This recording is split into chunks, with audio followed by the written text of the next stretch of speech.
こんにちは、ポッティです。こちらの動画では初級のドラゴンタワーの攻略方法についてご紹介していこうと思います。初級のタワーってね、ちゃんと立ち回りを知れば、無課金未課金の人でもクリアできるような難易度になってるんで、この動画でしっかり要所の方を押さえてもらえればなと思います。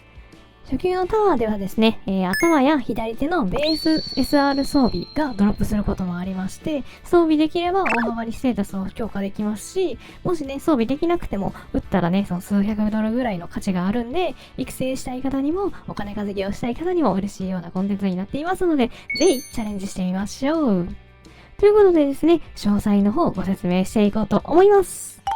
初級タワーの全体の特徴なんですけど、状態異常攻撃のスキルが多い、バフ解除のスキルが多い、で、敵の広めの範囲スキルがないということでですね、これらのことから、できるだけ敵の範囲外からスキルを打つように立ち回りましょうというのが、今回の攻略で一番大事なところですね。例えば、ビジョップさんだったら、ホーリーアローやディバインアローを、射程ギリギリのところから打ち込んだりとか、ワイドヒールで前衛の方を回復させるというような立ち回りがいいんじゃないかなと思います。ここからはね、その階層ごとの注意すべきスキルとかに焦点を当てながら進めていこうと思います。まずではね、1階の方ですね。1階の方が、このオブアイアンハートなんですけど、このブルーテリトリーという技がですね、足止めと沈黙状態になってしまうスキルで、今沈黙になっちゃってるんですけど、こういうのとかはもう蜂蜜ドリンク買っておいてね、解除するという風にすればいいと思います。再攻撃なので、一応離れて、待機しておくようにしましょう。次がですね、この、オーグル剣術3の型という技なんですけども、攻撃当てた時は何も起こらないんですけど、当ててからその一定時間経つと攻撃が飛んできます。こんな感じで当たってから、この縦のね、赤と白の縦のマークが当たって、だいたい5秒ぐらい経ったら、バーンって切られた感じなんですけど、ちょっと変わったもので、3の型を使った炎症者が生きてる時はそんなにダメージを食らわないんですけども、炎症者をね、倒してしまったら、攻撃力の約 10% ぐらいのダメージを受けるみたいな風なものになってまして、どういうこっちゃっていう感じなんですけど、その方を受けた時点で、相手が生きてたらそんな大したダメージを受けないんですけども、炎症者が死んでしまっていたら、その時に、大ダメージを受けるというようなイメージです。自分の攻撃力の 10% 分ということでですね、ファイターさんとかだったら、すごいやっぱり攻撃力って高いじゃないですか。もんで、1万2万とかの 10% なんで、なんかもう1000とか2000とか飛んできて、結構それ食らって、やられちゃうみたいな人とかがよく見かけられるんで、せっせと回復してみたりだったりとか、あとはですね、守護の泡も、フェリックレベル14ぐらいで継承できるスキルなんですけど、この守護の泡とかもね、他の方の攻撃激減できるんで、この泡をね、つけてあげると、そういった事故を防げるかなと思います。一層に関してはそのブルーテリトリーと3の型という技がね、範囲攻撃ということでですね、そこだけ注意していればいいんじゃないかなと思います。では、第2層の攻略に進んでいきましょう。で、第2層がですね、先ほどのオーグルっぽいのが、2人。この2人で注意してほしいのが、先ほどと同じように、ブルーテリトリーを使ってくるので、また沈黙と足止めに関しては、食らう可能性があります。これですね、このスーパーラッシュも一応範囲攻撃にはなりまして、なんか5回ぐらい多分、多段される攻撃なんですけど、1回あたりが50とか70とか、基本は耐えれるかもしれないんですけど、クリティカルが重なって大ダメージ受けちゃうかもしれないんで、一応ね、避けれる範囲の攻撃なんで避けておきましょう。3つ目の範囲攻撃なんですけども、次が、このただ分回すという技なんですけども、これはちょっと微妙に厄介で、ダメージはそんなにね、食らわないんですけども、バフがね、全部剥がされるんですよね。私もさっき、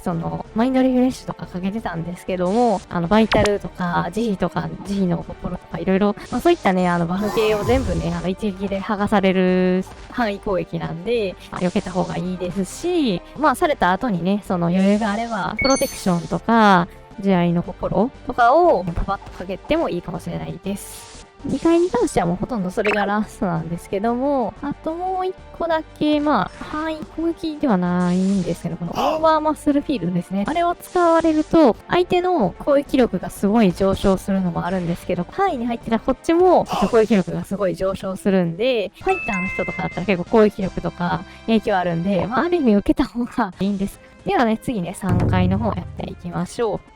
でですね、3回はですね、範囲攻撃が、その時間でもありましたね。こちらは、風属性のダメージで、3段の多段ぐらい、約500あれば耐えれそうな感じはしますね。あれ、このマジックサッカーちょっと厄介な技なんですけど、MP にダメージを与える攻撃なので、スナイプドレインも一応範囲攻撃になってるんですけど、こちらをね、豆腐からね、回復、ワイドヒールかけてあげればいいんじゃないかなと思います。で、最後に、もう一つ範囲攻撃注意してほしいのが、これですね、このスネークマジックですね。これも結構範囲攻撃なんですけども、追加効果が結構辛くてですね、眠り、沈黙、麻痺かななんかそのあたりの、状態異常を全部同時に付与しようとしてくるというので、特に、眠りとかね、攻撃に当てられないと起きれないんで、後ろにいるビショップにはそんなに攻撃当たらないということで、なかなか起きなくてで、前衛の人がね、すごい削られるみたいなことがあり得るんで、ちょっとね、やっぱり当たらないように気をつけてください。3回に関しては、つむじ風、スネークマジックあたりが範囲攻撃としてあるよということなので、しっかり避けていってもらえればなと思います。ではですね、お次はですね、4回の方を見ていこうと思います。結構攻撃バフを自分に攻撃バフとかをして、攻撃力結構上げてくるんで、思いのほか食らっちゃったりするとかでやられることあるんですよ。で、しかも、マットラッシュ今飛んできたんですけども、あれが結構ですね、麻痺になっちゃうんですよ。マットラッシュと神経切りですね。2つが、麻痺になる可能性のあるスキルなので、注意が必要です。何気に結構攻撃バフとか自分でつけたりすると、結構ね、向こうの攻撃力が上がるんで、こんな感じでね、マッスルポーズとか、オーグルインスパイアとか、マッスルフィールドとか、結構自分の攻撃バフをね、いっぱいしてくるんですよ。その状態で結構やっぱり攻撃されると、かなりダメージ食らいます。ただ分回すとか入れてきてね、バフも剥がされるし、結構ね、ここだったら本当に多分200、300近く食らってるんでね。こんなにこの剣のマークついてるときは本当に危険ですよ。ブルーテリトリーもね、600ぐらい食らってるんで、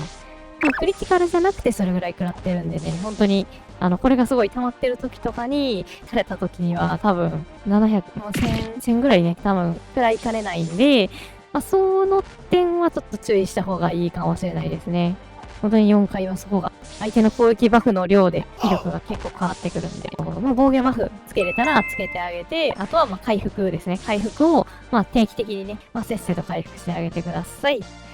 ではですね、最後のね、5回に行ってみようと思います。で、5回がですね、このなんかめちゃめちゃ武装してる、オブーザーブルータルというオーグルになるんですけども、3の方、あとその4回で出てきた神経切りも使われます。で、さらにそれに加えて、ちょっとこの5回特有のね、スキル、残空情弱みたいなやつ。これですね、残空読めない。残空弱勢食らうと、沈黙するんですけど、沈黙がね、めっちゃ長いんですよ。これ30秒沈黙しちゃうんで、もうこれされた時は、もう本当に蜂蜜ドリンクないとかなりしんどいです。はい、めっちゃ危なかったですね。これですね、オーグルテージ2の方。これがかなり強力ですね。3回ぐらいヒットするんですけど、1回あたりがなんか本当に200から400ぐらい食らったりするんで、トータルでね、本当に1000ぐらい食らいかねないんで、前衛の方はね、1000以上の HP はやっぱり必要になってくるかなというような印象です。で、回復もね、やっぱりワイドヒール500でね、せっせとね、回復すればいいんじゃないかな。もう2と1体ですね。これもそこそこ食らいませんでしたね。でもバフをね、解除される系の範囲攻撃なので、ただ分回すに似たような効果にはなってますね。はい、そんな感じでですね、初級タワーをクリアできますよということでですね、初級タワーの全体を通じてですね、やっぱり敵のね、状態異常とバフ解除のスキルは多い印象ですね。しかも、麻痺や沈黙といった行動を制限する系のものが多いんで、できるだけ避けるようにしましょう。加えてですね、範囲攻撃のダメージは少ないかなって思ってたら、意外とね、バフでね、ダメージが増加したり、多段攻撃やったら、ヒット数が増えたりと、油断してるとね、意外と HP が削られていくので、こちらもね、受けれるものは避けていきましょう。ただ、広範囲のスキルがないので、初の方はしっかり距離を取って戦えば、その攻撃が当たることないかなという感じですし、前衛の方はですね、もう物理攻撃がもうひたすら飛んでくるので、HP やね、防御を上げると、かなりね、体験をしやすくなるんじゃないかなと思います。この動画がなと思った方は、高評価やチャンネル登録をしていただけると、めっちゃ励みになるので、よかったらお願いします。それではまた次の動画でバイバーイ、またねー。